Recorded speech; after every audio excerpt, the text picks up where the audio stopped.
Le génie militaire, qui a longtemps fait la fierté des forces armées guinéennes dans le développement socio-économique de notre pays, est aujourd'hui confronté à un manque criard d'équipement. C'est pourquoi, pour retrouver sa place d'antan, le lieutenant-colonel Michel Ange Bangoura, commandant du génie militaire, a sollicité une aide auprès de l'autorité. Nous demanderons d'être notre porte-parole pour que le génie militaire tienne son rôle d'avant-garde dans le développement économique de ce pays à travers l'acquisition d'équipements, bâtiments et travaux publics nous permettant de poser des jalons de développement au compte des forces armées guinéennes pour le développement de ce pays. À cet effet, le chef d'état-major de l'armée de terre, colonel Nuhu Cham, a dit qu'il fera tout ce qui est de son pouvoir pour élever le niveau du génie militaire. Il a ensuite demandé aux différents commandants d'unité de reprendre l'instruction pour les hommes, car rien ne sera plus comme avant. Fini les avancements en masse, a-t-il insisté.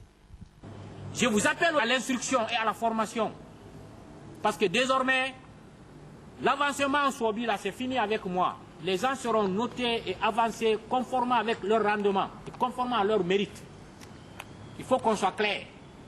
Ça, c'est fini, ça.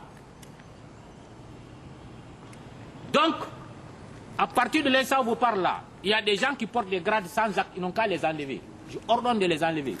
Mon colonel, vous faites le point de situation. Qui comporte un grade, il n'y a pas d'acte disant qu'il a passé, ne me donner son nom. C'est qu'il est intentionné. L'armée, c'est les actes. L'armée, c'est le règlement. L'armée, c'est l'ordre de la discipline. On ne se donne pas des grades. Pour les grades, il faut des actes. Donc, je ordonne de les enlever immédiatement. Le chef d'état-major de l'armée de terre est aussi monté au créneau contre les militaires qui ont quitté délibérément leurs unités sans autorisation. Il leur a demandé de retourner dans les meilleurs délais, faute de quoi les intéressés seront considérés comme déserteurs, au risque de se voir radier des effectifs de l'armée nationale. J'ai donné des instructions. Tous les gens qui n'ont pas rejoint leurs unités, à partir de la date butoir, seront considérés comme déserteurs et seront purs et simplement libérés. Ceux qui ont eu des affectations officiellement, avec des actes officiels, il n'y a pas de problème.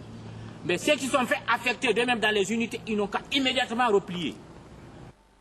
Décidément, le nouveau chef d'état-major de l'armée de terre, colonel Nuhu Cham, officier d'opération pendant la guerre de Sierra Leone, rompu à la tâche, a de grosses ambitions pour l'armée de terre.